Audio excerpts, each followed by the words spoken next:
Hi, I'm Jennifer Frazier, a scientist at the Exploratorium, and I'm honored today to introduce Dr. Kirsten Bibbins-Domingo, Vice Dean for Population Health and Health Equity at the University of California, San Francisco. Last Friday, Dr. Bibbins-Domingo and I pre-recorded a conversation on health disparities in the COVID-19 pandemic. Given the events of this past weekend, I reached out to Dr. Bibbins-Domingo to see if she'd like to make any additional comments on racism, police violence, and public health, and she said she would. Please join me in welcoming Dr. Kirsten Bibbins-Domingo. Thank you, Jennifer. I really appreciate the opportunity to record an additional message. We spent a lot of time talking about disparities in COVID-19 and the public health response. There's so much about COVID-19 that tells us about the deep and pervasive inequities that exist in our society. And since the time we recorded that interview, those have become even more pointed. What I'd love your viewers and your listeners to really think about are two numbers that really stick with me. The first is 1 in 1,000. And 1 in 1,000 is the lifetime risk of a Black man in the US being shot by police, being shot and killed by police. That's a very high number. If you look at young African-American men, being shot by police is amongst the leading causes of death in the community. So what we're seeing today, what we're seeing on the protests is really, it is about a specific killing that's happened that really has triggered this, but it sits against a backdrop of all of these numbers. And so there are many in the public health community who've said if we are going to be concerned about causes of death in these communities, we have to call out police violence as a cause of death and one that we have to work to try to mitigate. The second number that I want you to talk about, and we talked so much about many of the inequities, but I want your listeners to focus on this number, 1 in 2,000. 1 in 2,000 is how many African Americans have died of COVID-19. So over the last 3 months, we have seen 1 in 2,000 African Americans dead. So this pandemic, this infection, this virus affects all of us, but it does not affect all of us equally. And we know that this large burden in African American communities runs along the inequities we see in society. It means that within a city, not all neighborhoods affected equally. When we look at nursing homes, which are really the source of much of the deaths for COVID-19 in this country, it's even striking. The New York Times has reported that nursing homes that have a higher proportion of Black and Latinx residents have the highest rates of coronavirus infections compared to other nursing homes. And if you look at other places where outbreaks are, in the prisons and jails, and in low meat processing and food processing plants, those are also areas that are mostly low wage minority workforce. So when we think about inequities, the challenge for us, and what I would love your listeners to think to, is that these issues are complex, and the burden in African American communities relates to police violence, relates to COVID-19, and relates to the deep structural inequities that exist in this country. And we as a society have to think about all of those things together when we think about how to tackle these issues and how do we make all of our communities healthy. Right now, what we're seeing is protests, and protests is a long tradition in the US. It's something we're very proud of in the US. And I think it's important for people to understand that these protests reflect these numbers that we're seeing. And that for those of us who, as scientists, live by our numbers and live to understand what forces influence health, it's incumbent that we think in our many ways about how we work to understand these numbers and what we can do to keep people healthy. And then one more thing I would want your listeners to really understand is what we absolutely cannot do at this point is allow our concern about public health for COVID-19 to somehow be used to suppress the types of protests that are actually happening. because these protests stem from this long-standing and deeply seated structural racism that exists. Protesting outside is, as we talk about in our interview, being outside is probably something that lowers your risk of COVID-19 transmission. People who are outside protesting can wear a mask. That's another thing that's going to be really important to do. There are steps that people who are protesting outside can take to lower their risk. There are also steps that the police should be taking as well to lower risk. And I think many public health organizations are issuing statements to talk about both. But using public health and concern for COVID-19 to suppress people's ability to protest is not a reasonable option at this point. Because one of the things that is going to be incumbent on all of us to think about as we go forward is how we figure out both to reconcile what has happened in the past, but also to rebuild trust, because public health ultimately relies on trust between those who are thinking about how to use science to protect the public and the communities we seek to protect. And it's those that rebuilding of trust is something that's going to happen, whether we're thinking about the public health issues of police violence, the public health issue of structural racism, or the public health issue of COVID-19. Wow. Thank you so much for making these additional comments and just for all of your research, advocacy, and even this continued public outreach to engage with communities and help them really understand these complex issues. We want you to know that we stand with you, and we hope that this program today raises awareness about the intersection between racism and health, which can't be ignored during this crisis. So I now invite everyone to please continue to watch the conversation that Dr. Bibbins-Domingo and I recorded on COVID-19, but keep all these larger issues in mind. Thank you and be well. Thank you.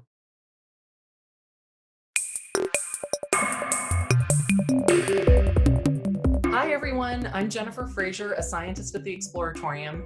Thank you for joining me for today's COVID Conversation, our series where your questions guide our interviews with the leading doctors and scientists working on COVID-19. Today, I'm incredibly honored to introduce Dr. Kirsten Bibbins-Domingo. Dr. Bibbins-Domingo is a professor and chair of the Department of Epidemiology and Biostatistics at the University of California, San Francisco.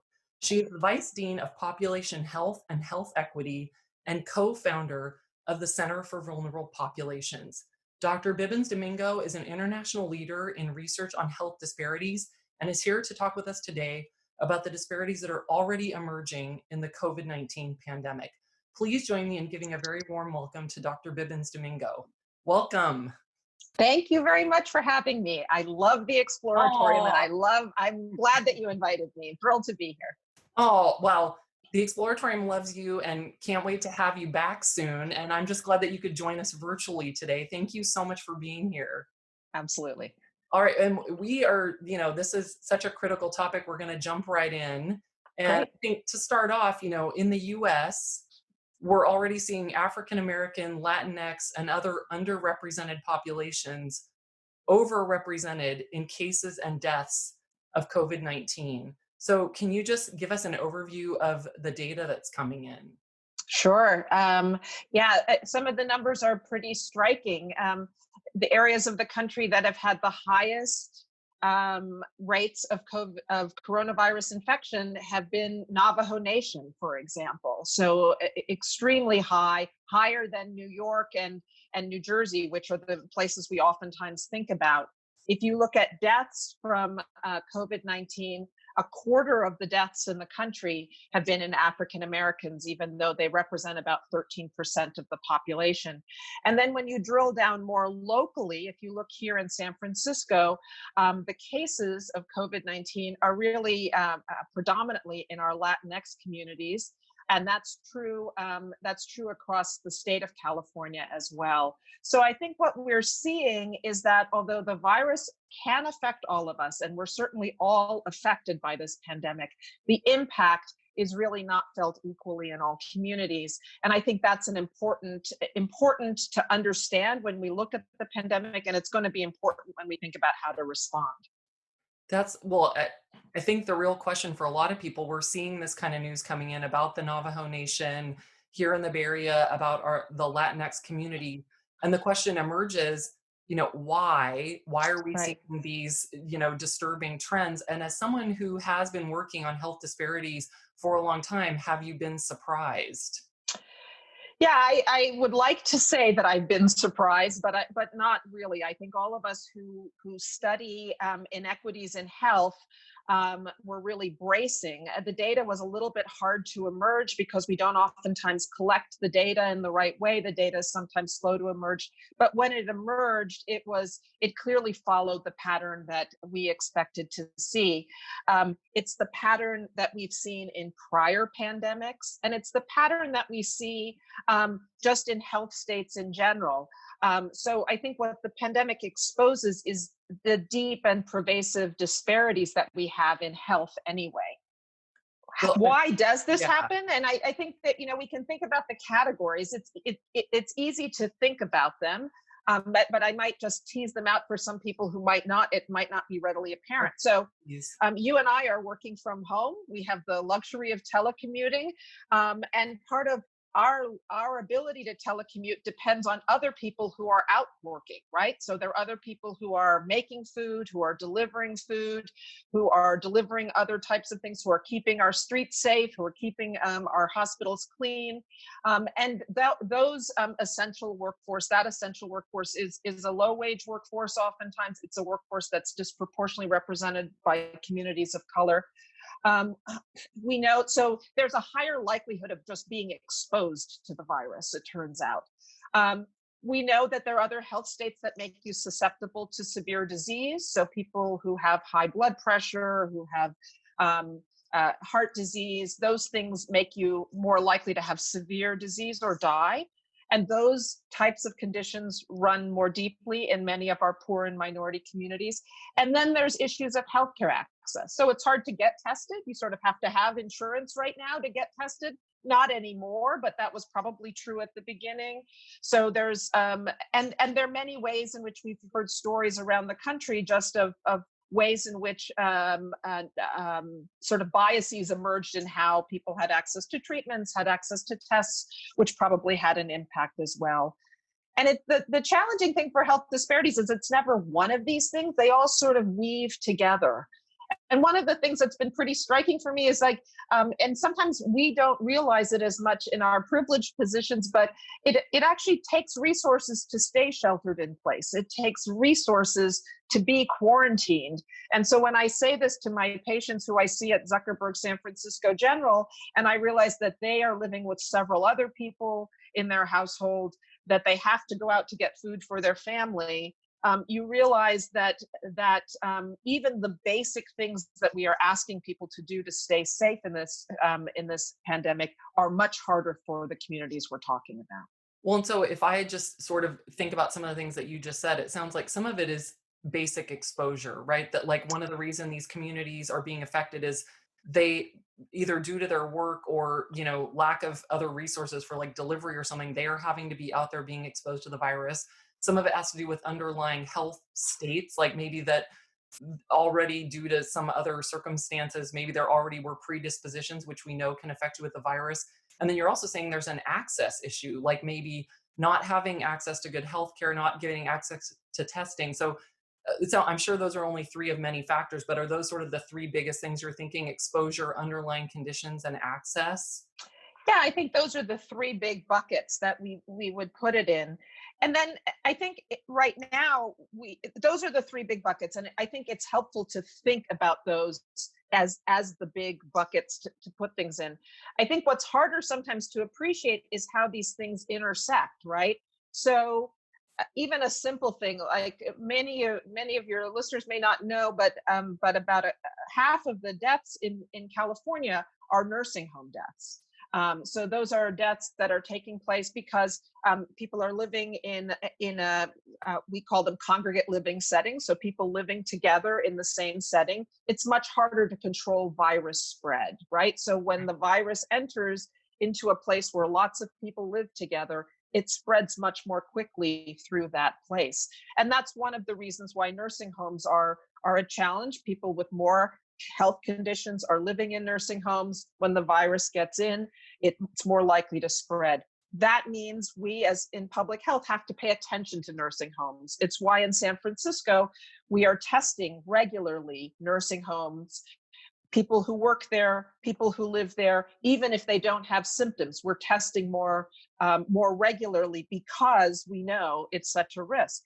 But one of the things that was striking when they took the national data was it was nursing homes that have a higher proportion of Black and Latino residents that have the most deaths. So you see how these two factors then come together, and it reminds you that that we really have to have the data to help us drive, and it also reminds you that inequities that exist in society oftentimes exacerbate the things that we're talking about. Well, you've brought up, I mean, that helps clarify a lot. And you've mentioned in two of your answers the importance of data, right? Like having the data both about like which populations are being affected, and then even with this nursing home example, that you could just categorically talk about nursing homes, but if you drill down into the data, you see that it's affecting different communities more dramatically. So, I mean, I know that you've also worked on a health atlas with UCSF, and I think those who are at all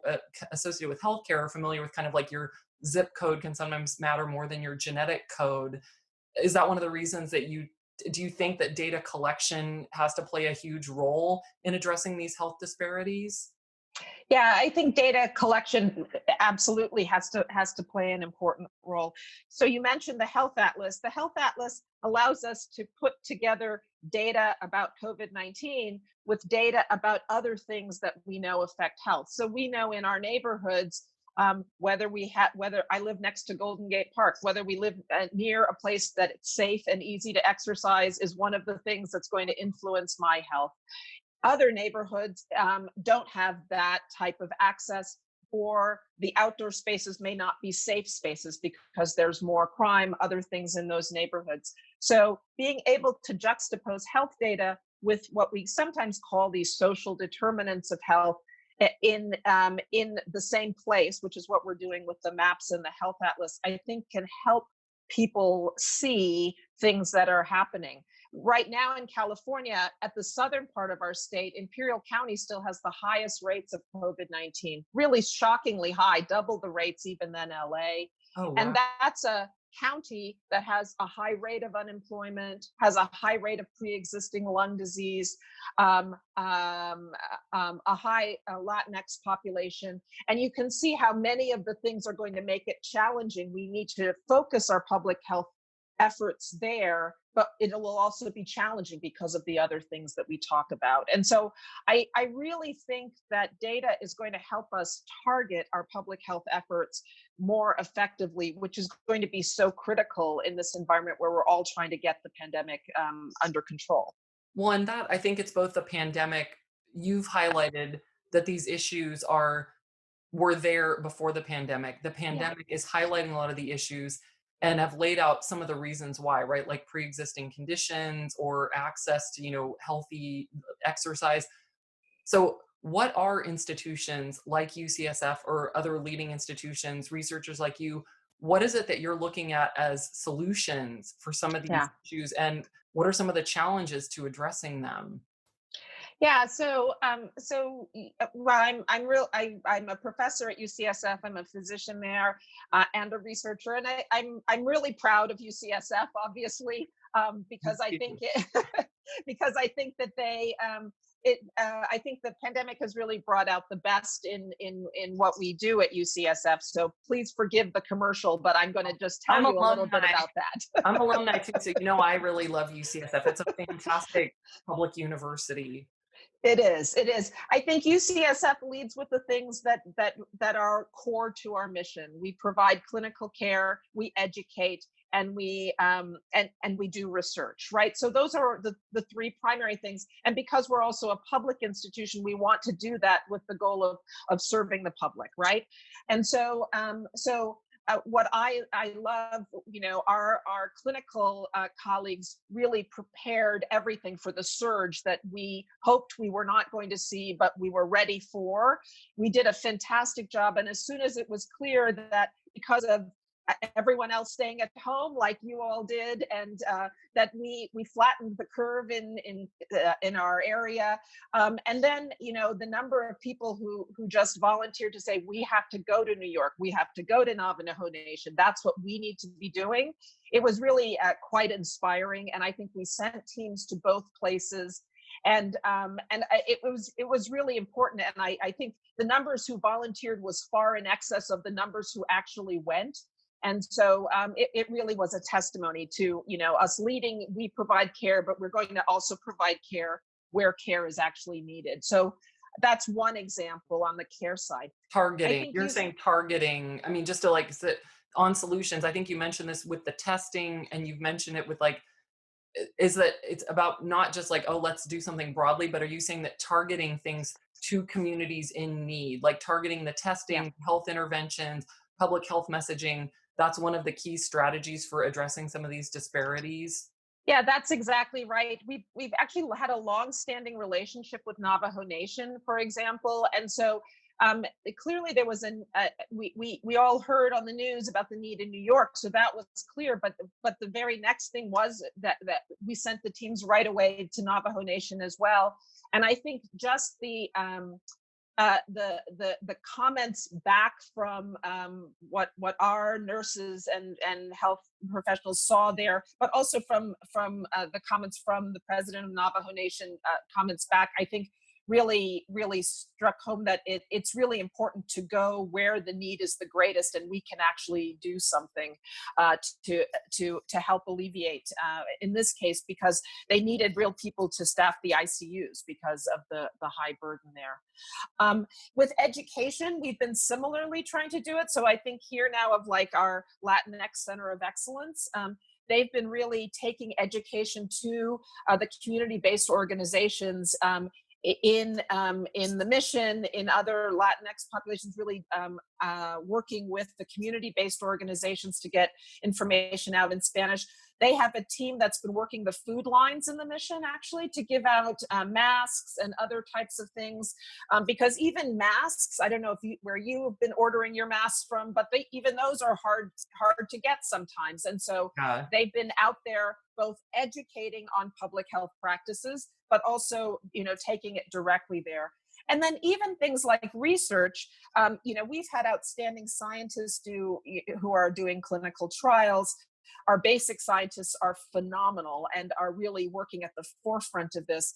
But I love them. You had Joe DeRisi on last week. Great. Joe and I were communicating just this morning because this weekend we will be doing a big study in the southeast portion of the city, in Bayview, Sunnydale, and Visitation Valley. We'll be there Sunday and Monday in the middle of the week, and then at the end of the week, the following weekend, we will be in the same area in Bayview, but focused on the unhoused populations. And there, just as we did in the mission, we want to really understand in these communities that have been most affected, what are the rates? How many people are asymptomatic? What else can we learn about risk factors in those communities? And we couldn't do this type of work, which is really epidemiology, without Joe's help, for example, because he has really had the testing labs and the facilities up to have that running. And so what I love at UCSF is that we've actually worked a lot together, and I think it's brought us as a UCSF community together to do this type of work.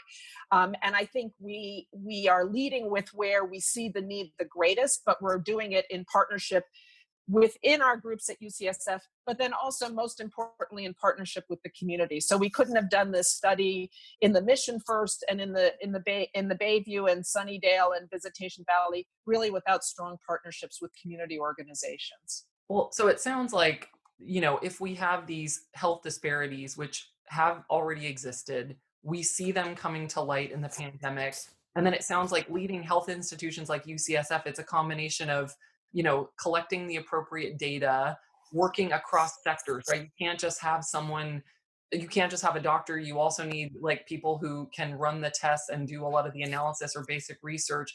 And another component, it sounds like, you've brought up that does always seem really critical is working with the community, having Yeah. the community's trust, knowing how to communicate with that community. So it sounds like, are those elements that you think are part of like a solution, not just for COVID-19, but longer term addressing health disparities? Yeah, I couldn't agree more. I would highlight two big elements. So we're really in the middle now of what I call a twin epidemic. We have the epidemic of the virus, but we're also starting to see the epidemic of a financial crisis, an economic crisis, right?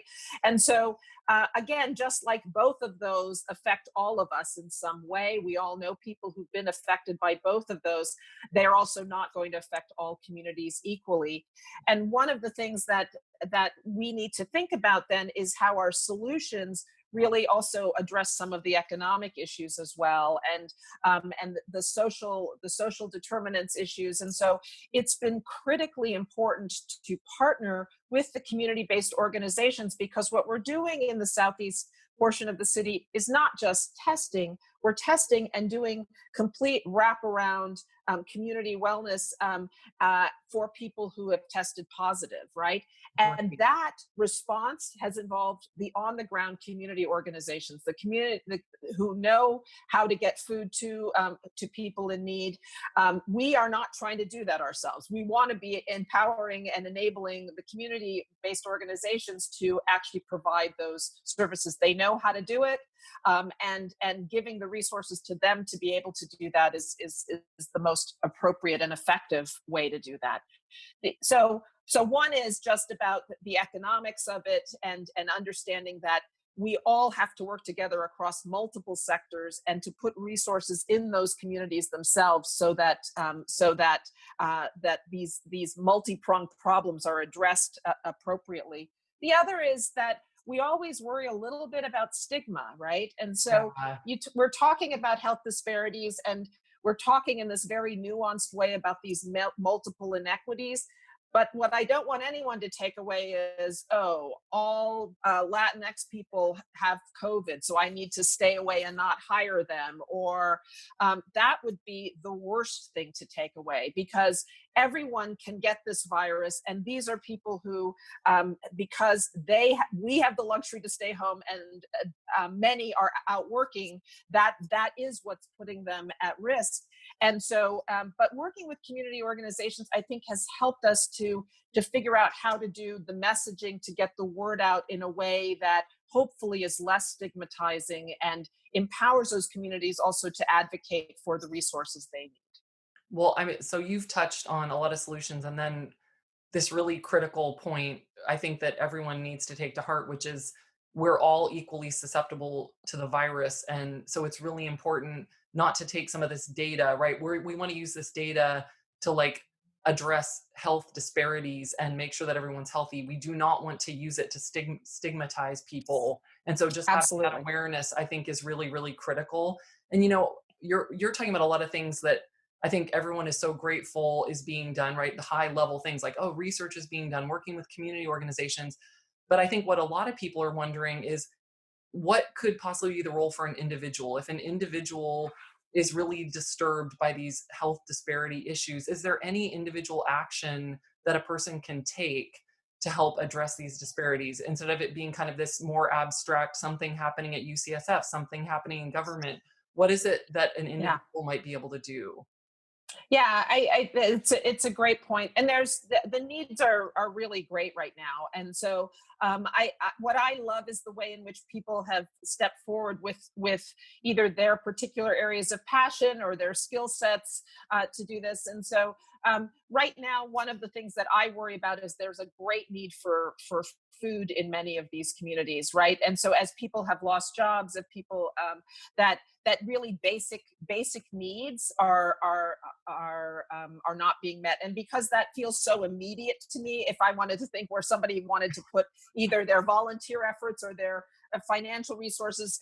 I think that's going to be an ongoing need for many, and we have many great nonprofits that are working to do that.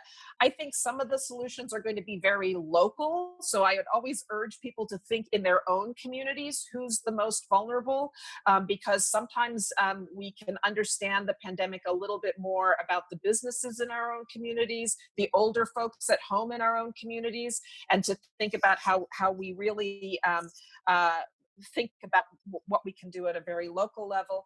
And then I think for some of these things, because of the economic crisis, many people have the ability to think about this from what they would do in terms of hiring or providing sort of job skills or investing in the community-based organizations within other communities in our city that might be most heavily affected, to make sure that we patronize those businesses or enable people who are providing services to unhoused populations or people experiencing homelessness, that we give there.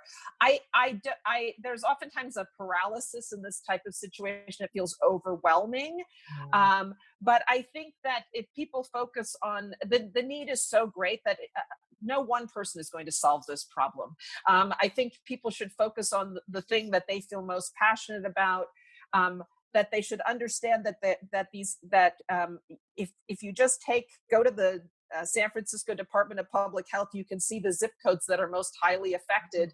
Think about how you might want to invest either in food and shelter or in the businesses that are there. And I think those are all wonderful ways people can get involved. Well, I really appreciate that you're saying that, because I think that is the thing. It's easy to become paralyzed, and also to think that maybe when there are these huge issues, you as an individual can't do something. And you just gave some great examples that if someone, is still employed, even if in their office at home, if you still have resources really meeting fundamental needs, like can you find ways to employ people in those communities who maybe have lost their jobs? Can you find ways to provide food or shelter? Can you find ways to patronize the businesses in those communities? Those sound like really actionable things that each of us can do to support those communities, even if we can't immediately address some of these larger issues. So thank you for sharing those, because I think people really are looking to address some of these issues. And I guess, I feel like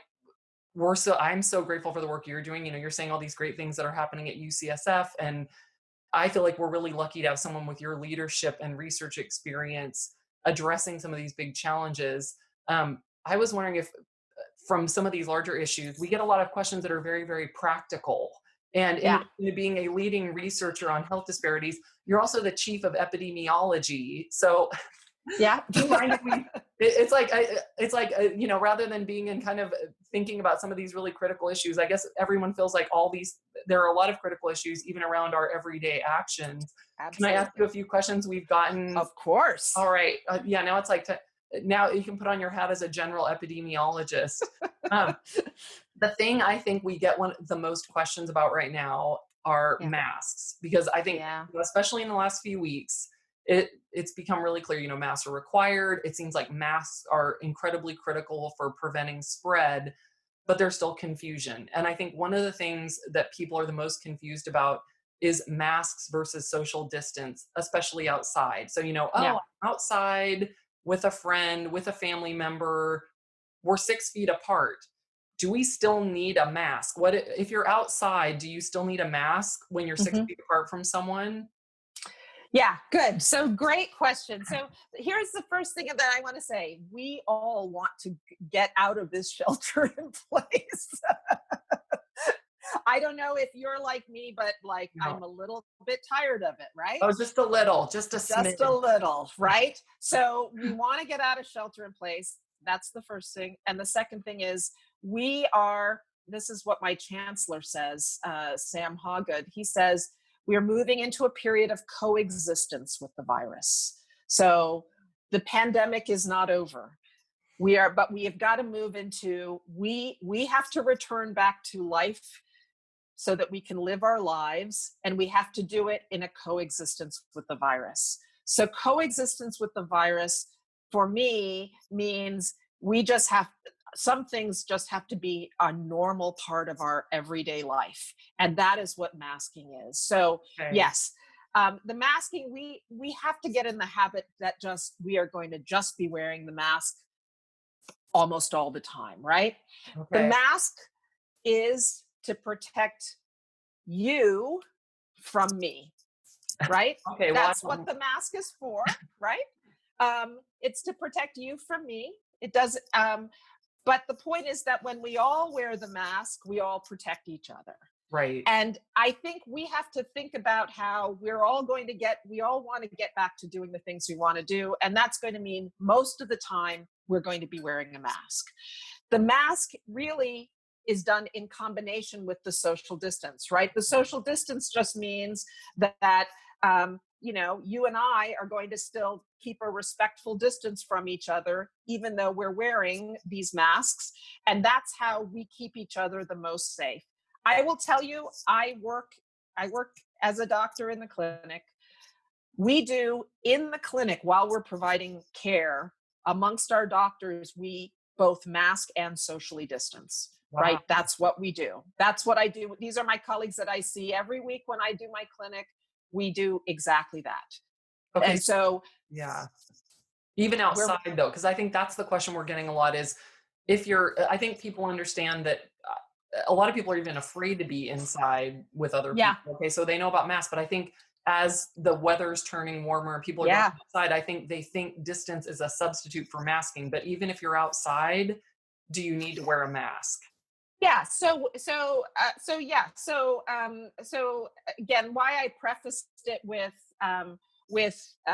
we should be in the habit of wearing masks all the time is because we should be in the habit of wearing masks all the time. Now, if you're outside and you're next to your partner and that you've low and there's no one else around, you're probably in the safest possible environment, right? Right. But for me, when I go outside, can I guarantee I'm always going to be 6 feet away? No. That's why we keep both of those things together. Okay. Because when people say outside, they're talking about very different types of environments. If you're Right. walking with your partner when nobody else is around, and you Right. want to, yes, that's probably fine. But most of the time when I'm in the city, there are other people around. And that is why I both try to stay distanced and keep my mask on all the time. Right. And even if you're like having a picnic, I think again, if we're making these baby steps toward sanity, even if we know that I like the phrase coexistence with the virus. So if, let's say I'm letting my teenager, she's going to be mad at me for asking specific questions about her. Okay.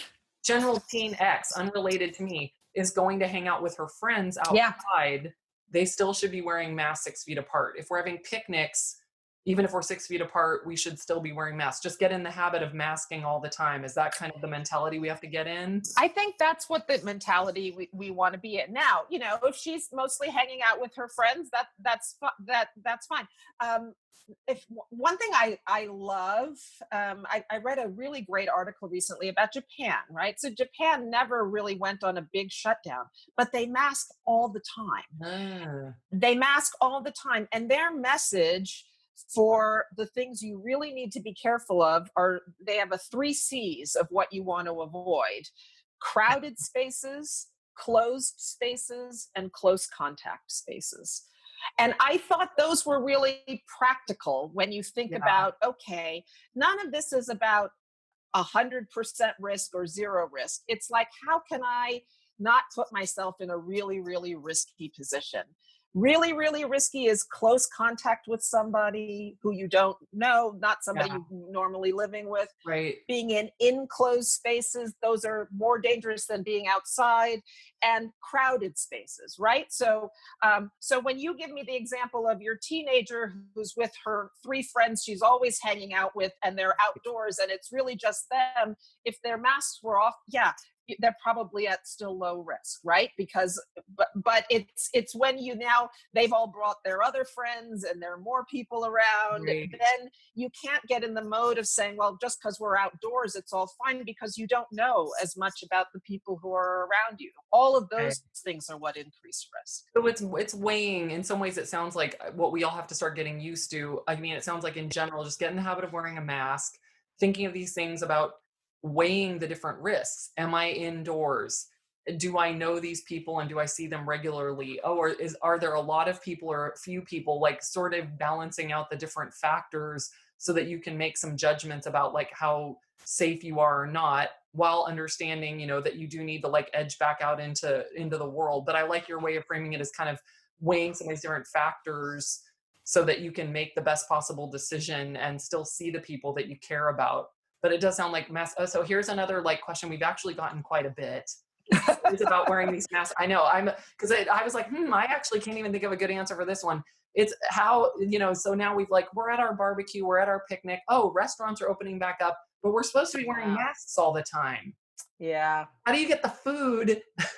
How do you eat at a picnic with a mask on? Or do you just sit 6 feet apart? Like how does this? I know the restaurants, this is why I try to patronize all my favorite restaurants with takeout, but I have to say that eating in the restaurant sounds super challenging to me. Yeah. So I think, so just taking those same principles, I think many people are interested in how we move to more restaurants that have outdoor seating, right? Because we know that more ventilation, more air, that sort of reduces our risk. Certainly the distancing is going to be critical. And I saw these great pictures, again, maybe in Japan, where they actually put big stuffed animals in every other seat. So you couldn't actually sit any closer, right? So the social distancing is going to be critical in those environments. But I have to say, it's still a little nerve-wracking to think about restaurants because by definition you're there with lots of people you don't know.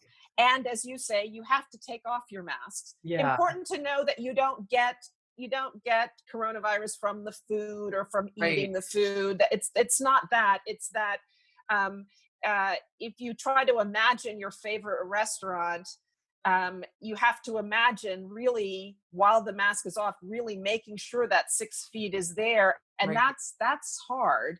And then, every time I try to think this out in my mind, I think about, if I had to use the restroom in the restaurant, and that feels all of a sudden like a more enclosed space where more potential close contact and one where you really don't know. And that, all of that makes me nervous. And I think it'll be a little while before I'll be able to do that. And I think the things that will give me more comfort are the other environments you're talking about, like the open air picnic that I do with people that I know, or No, so that sounds, that helps. So it's like wearing masks, considering different risk factors, being out, if you are going to have a picnic or something, it sounds like you can't eat through a mask. And so you're maybe the distance and outdoors. And you started to touch on, I think my last sort of practical question from the audience, the Exploratorium audience, a lot of people have been shifting toward focusing on summer. And obviously like this summer is going to be very unusual. And there are a lot of very practical questions that touch on things you just mentioned, like, can I go camping? Well, if I'm camping, can I use the bathroom? Can I travel? Can I leave the county? There are many, many questions about summer. And instead of trying to go through all of them, because you have obviously a lot of work to do gearing up for this weekend with your study, what do you think or advise around safe recreation or leisure for this summer? Like, what do you think people can use as guiding principles for how they might be planning any kind of ways to like stay sane and bring some happiness to their life? Yeah. One thing I want to get in before I launch in those is to just mention that one of the ways we can also keep all of ourselves safe is that if we're at all worried about any symptoms, to go get tested, right? And I want to bring that up because one of the things I heard this morning from some of our physicians who've been studying the data across UCs is that people oftentimes wait 3 or 4 days before they get tested. And if all of us were in the position that whoever did have a symptom thought to get tested and realized that right away, we would all do all of those around us a much better service, right? Because Okay. then so that's an important thing. I just want to plant that seed. Get tested. Yeah. So so yes, what are we Okay. going to do this summer? We all do need a summer break because the last 3 months have been very stressful. I think that those vacations are going to be probably with people we know. They will be more in outdoor environments than not. We're going to have to pay attention to the data as it emerges about where outbreaks are starting to happen. Right now, we're in a really good spot in California. We're in a really good spot in a lot of the countries, but we know it's expected that as we open up, we're going to start to see little flares of Right. outbreaks. And so I think people are going to have to pay close attention to the environments they're in. They're going to start having to, you can enjoy a lot more with people you don't know when you have that mask on, which I know is not fun, but you Yeah. will be able to be in many more places if you think of the things you're doing personally and environments where people are also doing those. And then, I think with avoiding the closed spaces, the close contact, and the crowds, those will be the principles whereby people will then decide how they, the types of level of risk that they want to undertake in order to get some relaxation. Well, it sounds like, so it's sort of the guiding principles, both, just in our, okay, your kids are done with their online school and maybe you can take part of the afternoon off, whether it's your afternoon or your summer. It sounds like just these guiding principles of wearing a mask, being aware of crowds, avoiding close contact, and then also, again, this theme of data. I think all of us Mhm. knowing, like, if you are planning a camping trip, maybe look up that county's COVID-19 rate, and maybe they even have a shelter in place order there, and maybe you're not even allowed to go there. So just being able to plan and prepare by also looking at the data sounds like it's another important aspect of possibly planning your summer. Yeah, I think that's right. I mean, we have to do all of this to keep each other safe, right? And I think the more awareness we can all have to help each other do this, that's the only way we're going to be able to do that. It's interesting when you look at some of the data in rural counties, they actually early on had more cases because people traveled to those counties for vacation or for ski trips or whatever and brought COVID there. So this is one of those things where we can't expect that somebody else is going to do it. We have to do it. We have to call ahead to the places we're going to go to find out, like, what are they doing? And we have to all be in this together. And that's the only way we're going to keep each other safe. There's no magical escaping. We're all coexisting with this, and we all have to keep each other safe. Well, and that's, I think, sort of this awareness piece is sort of the perfect end, even though I don't want to end it. I'm already like, maybe the next time we have you for the show, we can be masked in a nice park somewhere with, like, Yeah. a camera. But no, I mean, I think this awareness piece, one of the reasons we're doing this show is to help reach as many people as we can with the science as it evolves. And for you today, taking the time to share with us this critical work on health disparities and share what we can be doing to support every community, and also what we can do to support each other during this hard time. Yes. Like that, I thank you for helping raise awareness about issues and also, like, public health best practices, because I think it's just this moving target, so much data coming in, and having someone with your expertise help all of us is so incredibly valuable. So thank you for taking the time. And Not at good luck this all. Thank weekend. you. This weekend, Yes, it sounds like you've got a big project with Joe. we do. Exactly. Exactly. Oh, thank you so much, Dr. Bibbins-Domingo. I really enjoyed talking with you. I know everyone will enjoy hearing this, and I look forward to seeing you in person. Exactly. Thank you all. I appreciate that. All right, thank you so much. Bye.